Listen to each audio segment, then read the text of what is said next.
When you partner with Axon, you immediately gain access to a full range of products and solutions designed to meet the complex needs of today's grower. We carry all major brands and sizes of tires and wheels. We specialize in large diameter wheels for large equipment. We have one of the largest OEM replacement wheel inventories in North America. Known for extreme flotation setups, duals, and triples, we have wheels for all makes and models of tractors, sprayers, combines, and grain carts. If we don't have the wheel in stock, we'll custom build, sandblast, and paint in-house. There isn't a more vast inventory in North America dedicated to helping dealers move more iron. With facilities on the West Coast and in the heart of the Midwest, leverage our 230,000 square feet of indoor inventory to solve any problem a grower may have. Move more iron with Axon.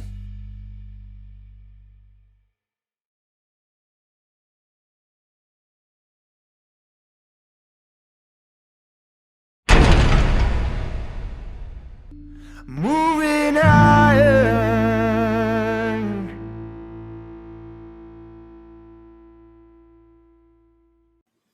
Hello and welcome to Moving Iron Podcast Markets with Shawn Hackett. Shawn Hackett is with Hackett Financial out of Boca Raton, Florida. He's nice enough to come on and talk about what's happening in the marketplace. Shawn, how you doing? I'm doing really good, Casey. Glad to be on the show as always. I'm glad to have you on, man. All right, got somewhat of an important crop tour going on this year. I think this year is one of those years where it actually, not that it's not important every year, because obviously it is, but I think this year is probably have a little more weight to what the information that comes out of this crop tour, the Pro Farmer crop tour, than I think in past years. So, Shawn, as you take a look at day one's results, any big shockers there to you, or is that what you expected to see? Well, I think the most important thing about the tour is because there is such a wide degree of has been such a wide degree of variability with the weather. I mean, I was in Iowa for several days, and I traveled over a good portion of the central part of the state, and the variability was just unbelievable from one side of the road to the next.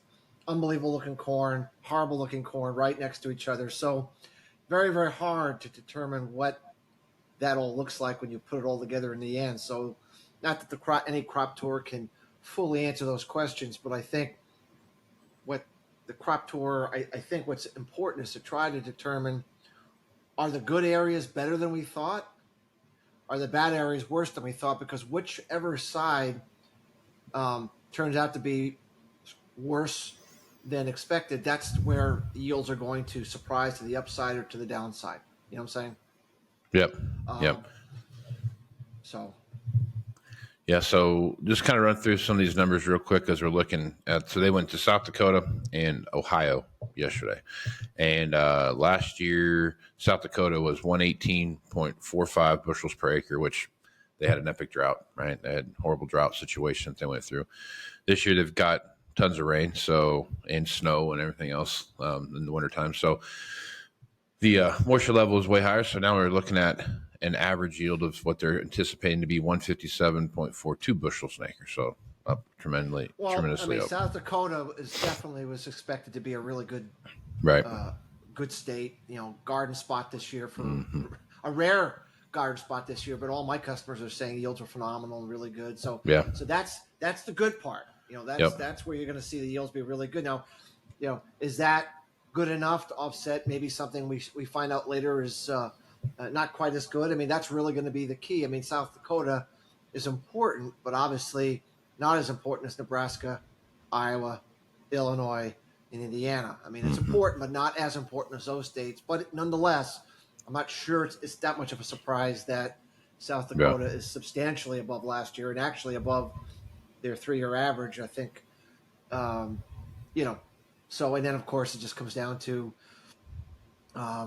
that versus USDA expectations and that sort of thing. Sure. So, yep. In Ohio, they were up about 9 bushels an acre year over year at 183.94 bushels an acre, and that put them above their 3-year average, which was about 8.5 bushels more than their 3-year Remember, average. So Ohio missed out on all the drought yeah, that they did. Iowa and Indiana, Illinois. You know, they just worked far enough and caught rains, and so Yeah. once again, that's not an area that we were looking for some major crop issues at all. In Yeah. fact, we were expecting them to be strong and potentially a little stronger than it was last year. So, once again, I'm just not sure those two numbers are surprising that they're strong. But let's Yep. put it this way: we certainly didn't see them disappoint. Right. Meaning that Yep. the yields came in below what we thought. They kind of delivered on good crops. So right now, from what I'm thinking, looking at Ohio, South Dakota, there's no reason for the market to change its bearish view right now, meaning there's nothing in the Ohio numbers and the South Dakota numbers that says, this crop's worse than we thought or better than we thought. It's pretty much right now, from those numbers, what we thought. And Yeah. so that means we pretty much move on, and this is not going to be a material event up or down, in my view, in terms of the psychology of the market. Yeah. Yeah. And then today they hit routes from Nobleville, Indiana to Bloomington, Illinois, and they hit the Western Leg comes through central and southern Nebraska. So I'll kind of throw my 2 cents on Nebraska here since that's where I live, but it's central Nebraska. There was a hard line this spring between one side of that was wet and the other side of it was dry as a bone. And that's where they're going to start today. It's going to be that pivot point. Now they did get plenty of rain here of late. They've gotten lots of rain, but there for the longest time, the concern wasn't so much, we got the rain now, but how much damage was done to the crop going into those rains that we saw coming. Because we had almost 6 or 8 weeks there where there was no rain at all. And it was, fairly warm and windy and those kind of things. I agree. I mean, certainly would expect the eastern Nebraskan grain belt to come up short of last year. And Right. but is it bad enough? Is Right. it worse than expected? Is it better than expected? Down from last year is expected. It's a question of degree. But I would agree with you that as we start, the key areas to really focus on is that eastern Nebraska. As I said, I was in central northern Iowa, an area that had a lot of spotty conditions. Some missed a lot of the rain. Some got some of the rains. Very interesting to see how they assimilate all that wide variability of crop conditions and yields and see what they come up with. Obviously, Iowa, a key state to deliver on national yield determination. And that's what you're going to see too today with the Indiana to Illinois route that they run, is that there's going to be a lot of variability in there. I talked to a lot of guys in Iowa and Illinois, Indiana and Illinois over this spring, and one of them went, "Hey, we got great crop going." Next guy would be, "I don't know if we're going to have a crop this year." And then they've got some rain, and then things look great now, but then you started getting it looks good from the road till you start walking in there, and the rounds just aren't there on the each kernel, or each cob. I think a lot of people have to understand that yields has not completely been determined yet. Right. Yes, we had a good, cool, wet first half of August, which helped add yield, but we're going to have a blisteringly hot, dry back half of August, which is going to take yield off, especially for soybeans. So, this crop tour isn't like we're ready to harvest yet. I mean, right. In the South they are, but I mean, there can be still some up or down variability as we go into the final phase of maturation here. And so, this extremely hot, dry weather pattern in the back half of August is going to take some yield away that we put on in the first half of August. And that this tour really cannot determine yet because it's too early for them to have seen what that looks like. Yeah. Yep. All right. So a lot to pay attention to there. I think is going to see just how this crop tour, like I said, is going to really have a big swing in the market, because a lot of people are anticipating what you're talking about there, is that the variability in crop and what that overall, how that thoughts on. Well, remember, the other thing is right now, you measure how many ears there are for corn and how many rows and all that sort of thing. But at the end of the day, the way the USDA ultimately determines yield is test weight, right? Right. You gotta weigh it, which they don't really do until later on in the year, and that really determines. You can count all the ears you want, you can count all the rows you want, but it's how much grain fill that you get, and what kind of test weight do you have ultimately determines yield. I think that's where, if you're going to see the adverse weather that we had in May and June and early July really show up, I think it's going to show up in lighter test weight, which will not really show up in a crop tour right now because they're not really going to be able to really get a handle on that until we finish everything out. But to me, that's probably where the surprise, at least for corn yields, could come from.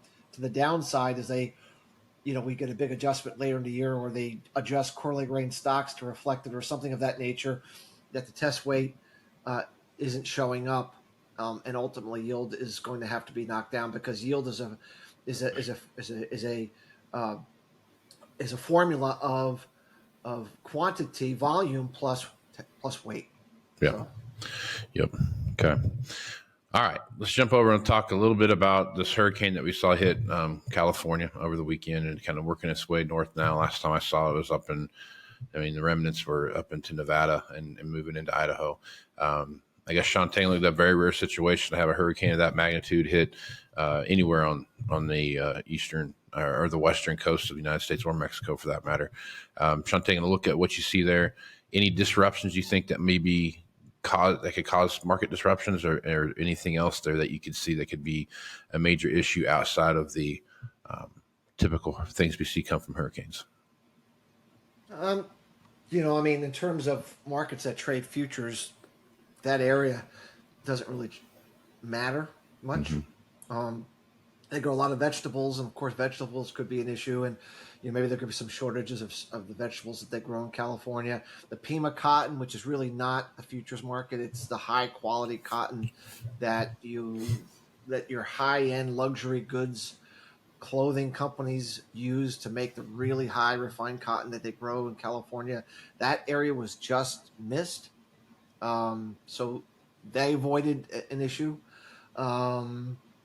So ultimately, dairy, maybe could be impacted by a little bit of flooding. But once again, this is a kind of a quick shot. You get a bunch of flooding and then it goes back to hot and dry and it goes away. So I don't think this is a market mover as much as it is a very unusual weather event. I mean, we typically get one of these every 35 to 40 years. It's typically, when we get one of these hurricanes, it comes right up in, early 80s. I think 83, 84 is the last one we had like this. And then you pretty much, for whatever reason, get one of these every 35 to 40 years. So it's Mojave Desert, getting 3 to 4 inches of rain, Right. which for them is like an entire year's worth of rainfall in like one day. Massive, crazy flooding. Not a great impact to markets. But it's a very unusual weather story and weather phenomenon to follow, and how it impacts the areas in Southern and Central California. But outside of vegetable production, which really we don't trade futures on, not a really big impact to the market. Yeah. So. Okay. All right. Let's jump over and talk about Ukraine. So Ukraine is getting to be a little more dicey, I guess, than it's been in the past. So you start looking at the various countries in NATO that are helping out, Ukraine with arms and stuff like that. Let's see. Trying to remember who they just okayed the F-16 to be over there, so they've started to take delivery of those. I can't remember how much, what countries those were, but Holland and somebody else, I can't remember who it was. But anyway, it doesn't matter. They're going to start sending that over there. The talk for long-range weaponry being delivered to Ukraine is starting to fade, and they're starting to be a little more. We're going to start allowing some of that stuff to come in. Russia seems to be becoming more and more recluse when you start looking at some of the stuff that they're talking about. You're talking about earlier today how Turkey and Qatar and Russia are going to get together about delivering grain wheat into Africa. And everybody walked away from that without doing anything. So it's just there's a weird feeling coming out of Russia right now as you take a look at what's going on there, and they are really sticking to their guns about the stuff that you've talked about when you start talking about weaponizing food and what that looks like. So I guess, Shawn, talk a little bit about that and what is that? What are we seeing now in the marketplace with Russia being so kind of, we're just going to not sell anything if we don't have to type of deal? Beyond the sad humanitarian consequences of those caught in the middle of this, which continues day by day. When I look at both sides, The only way that you're going to resolve this is the pain of continuing the war, not the political pain. Apparently, human suffering is not enough. It needs to be political pain, has to be great enough that both sides, or at least one side, sees that continuing the war as being more painful politically than resolving it. When I see what Russia has done, why are they going to do anything to stop this unless they get what they have been asking for, which is a reassurance of a lack of aggression from the West and the potential for capturing some lost areas that Russia lost during the '89 meltdown that they had, that they feel is ethnic Russian predominantly, and thinks that if it's put to a vote that they would be willing to go back to Russia. And on the West side, we've spent so much political capital and spent so much monetary capital, Casey. I mean, hundreds of millions and billions of dollars going in here. I don't see why NATO, the West, or whoever you want to call it, would back away from all that invested capital in this war and just say we're just going to not get anything out of the deal. The sad thing is, as I said, the humanitarian consequences continue day by day. But to me, if I'm Russia and I'm thinking through this war, the West, the other side is not going to concede anything unless they feel the pain of the situation. And the only thing that I can foresee, and we saw a little bit of this a year ago when we had the energy crisis in Europe, that if you get energy prices and food prices too high, where the pain and suffrage from a starvation point of view, not people involved in the war, but a starvation point of view from countries that are not involved in the war directly, becomes so great that you run the risk of civil unrest, that you run the risk of government upheaval, revolution. These are the kind of things that politicians in power don't want to set off and don't want to see.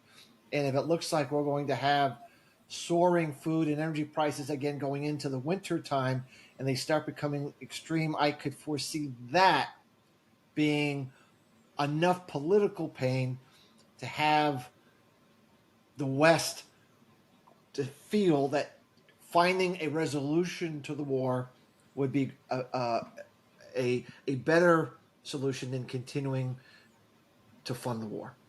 And as it stands right now, I don't see any reason why the West would do anything to resolve this, because nothing is happening that would suggest that they have gotten anything back or anything in return for the huge amount of money and political capital that they've put into the situation, as sad as the humanitarian consequences have already been. Throughout history, politicians in power do not really consider those factors much unless it reaches people who are not directly involved in the war. So if I'm thinking that through, then Russia has to say, okay, why should we continue down this path of offering food to everybody as much as it might help people? That's not helping us. And we care about helping us. Other people, if they get, that's fine. But we want to get something out of this situation. So I feel that the food card needs to be played, or I think that Putin is feeling that needs to be played. I think this grain deal that was supposed to potentially happen in Qatar and Erdogan and we're supposed to get together in Hungary and hash out getting some wheat to countries in Africa that are in pretty tough shape, that they all kind of left without anything resolving. I think that might be a sign that Russia's just not in any mood to be a good guy right now, in terms of food. That's why I see it. We have Ukraine independence anniversary coming up here on the 24th, I believe it is. 1991 was Ukraine independence, and history is riddled with aggressive actions by leaders in geopolitical confrontations that they tend to take bold statements around important dates of significance to the other side. And so what better way to impose political pressure is to do something big when Ukraine would be, celebrating Ukraine independence do something to show that that is on very, very thin ice. I don't say any of this with excitement other than I'm just looking at what history has told us about when to expect things to happen. Yep. Okay. All right. One more thing. We'll get your opinion on this as we take a look at it. This is the annual Jackson Hole meeting of all the world economic leaders, basically. Go to Jackson Hole in the summer, and then they go to Davos in the winter. And this is the time when they come down here to Jackson Hole, and they enjoy being billionaires and whatnot, and they start to shape world economic policy. See, I did that with my quotations right there.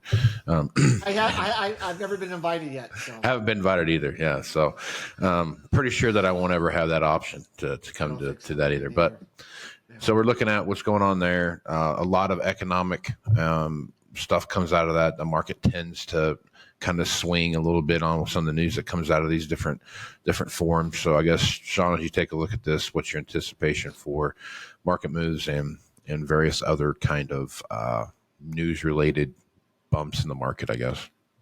I think these meetings, the Davos and the one here in Jackson Hole, are ways for the central bankers to throw out trial balloons where they don't commit to anything.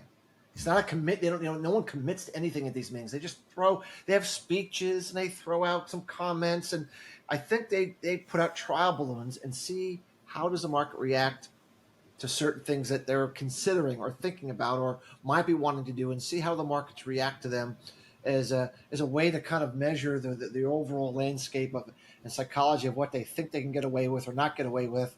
And if they throw a trial balloon out in one speech, let's say Powell says something and the market's good and the Dow falls 1,500 points, they'll probably go, oh, that's, it's probably not something we're going to be doing right away because the markets don't seem to take that well. So I would view that as a more important measure of what sticks. What do they talk about that the markets take friendly, and what do they talk about that the markets take unfriendly as a sign of what the pathway forward? Because remember, we're heading into an election year in the U.S. There's elections all over the place in 24 from Europe and U.S. and so it's a big political year for leaders to get the nod and say we're fighting for you and that sort of thing. So I think the central banks, obviously,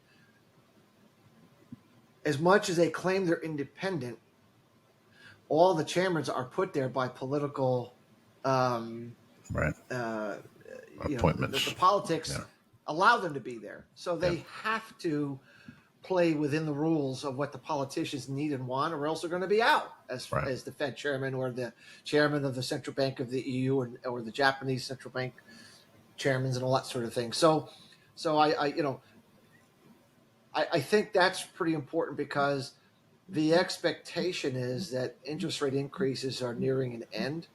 The expectation is that a lower interest rate environment is likely for 2024, and a more friendly monetary environment is for 24. Anything that they say counter to that in anyone's speech or anyone's side comments to any reporter, it'd be interesting to see how the market handles that, and how quickly maybe there's the statement, and then there's we want to clarify what we actually meant. Right. So they make a statement, they realize that everybody hated it, and you misunderstood. To clarify what we really meant. So that's very important because it really will lay out what they think they can get away with and what they think they can't get away with, and that will set the monetary barometer for markets. Because obviously stocks, commodities, bonds, which are now testing the high yield set from a year ago, the U.S. dollar, the currencies, everything is driven by global central bank interest rate and monetary policy in terms of printing money or not printing money and how they're going to do it, when they're going to do it, and what it means. So very important, not that any specific action is going to be taken, but in terms of how the markets are going to try to put the central banks and try to put them into a corner of this is what you can get, what we're going to allow, and this is what we're not going to allow. And you can go down this road, but understand what it means. I think that's what I would be looking for market reaction versus what was said and versus what is likely to occur going forward. Right on. Okay. That's that's what I've always noticed too. They just kind of throw things out there to see what sticks, and it's the ideological approach to economics just doesn't exist at the central bank level, because it's like you said, the ideology is whatever. Even though they're not politicians, but they're appointed by politicians, and it's an administration to an administration type of job, unless you're Alan Greenspan and you do it for 92 years or something like that. So and just remember, Casey, the old rules of economics work until you become too indebted, then they don't work anymore. Meaning right. that when the governments get so indebted, when individuals get so indebted, when corporations get so indebted, the debts are so high, you no longer have normal economic relationships, because monetary policy, the only way that all this debt can continue forward is that the central banks have to accommodate it. Meaning, if the central banks stop printing money, there is no economics that allows this system to continue, which is why, whether we like it or not, monetary policy is what drives asset markets number one. It's the number one factor. And we can argue all we want. It should be all these other factors. If they pull the money away, we're going down. If they put the money in, we're going up. And, some will go up more, some will go up less. There are other fundamental factors that once that is determines which ones outperform and others. But at the end of the day, we are in a central bank driven liquidity asset market situation, and we will continue to be in that until we move to a new system and somehow find a way to get rid of the indebtedness with which the world has and move on to some new set of rules. Obviously, right now we're not there yet. So until that happens, Jackson Hole is very, very important, whether we like it or not. Yep. So what you're saying, Shawn, is it works till it doesn't, and then they figure something else out. Yeah, it works until it doesn't. And what I have found is that, over time, look, there isn't any sane person who has any remote bit of intelligence that can say that we're on a sustainable path with debt creation going up parabolically everywhere in the world. I mean, obviously that's an unsustainable system. The politicians know it's an unsustainable system. Everyone knows it's an unsustainable system. So we have to move to something different, but you just can't just do it all at once. You got to, a little this and a little that, and a little of that, and a little of this and a little of that. And over time, you sort of, first it's Bitcoin, and now it's digital currencies. We're going to start moving away to cashless society. And, you start moving to all these different things that we're putting in place to gradually move our way to a different system. And that's what has to happen. That's what's going to happen. But it just can't happen overnight. So in the meantime, what I believe the politicians and the central banks try and do is, buy enough time until we're ready for what's next. The next reset, the next Bretton Woods 3, whatever you want to call it, that we see about every 700 years. We go to a new set of rules for the global economy. And we're certainly need that. We're heading towards that. And, sooner or later, at some point, we will move into that, whatever that looks like. So for sure. All right, Shawn, good stuff as usual. Folks want to reach out to you, get more information about what you're doing over at Hackett Financial. What's the best way to do that? Our Twitter page is at Faradex11. We have a LinkedIn page. We also have our website at Hackett, Hackett, advisors with an S.com, where we put from time to time some interviews that we do and some snippets of information that go over our, natural climate cycle algorithm work and other factors and statistics and cycles and correlations that we utilize to make our forecast for farmers and for traders who are interested in agriculture. So, right on. Okay. Well, Shawn, appreciate you being on the podcast, man. Thanks, Casey. Look forward to it again.